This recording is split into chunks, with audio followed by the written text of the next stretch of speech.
You ask Tiger to solve. This deals with linear equations with one unknown. The final result is x equals 1/6.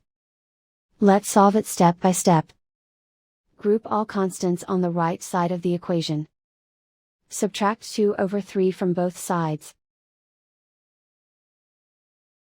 Group like terms.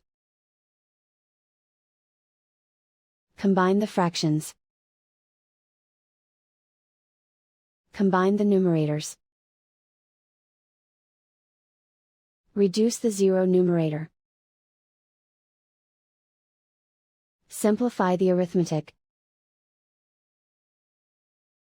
Find the lowest common denominator. Multiply the denominators.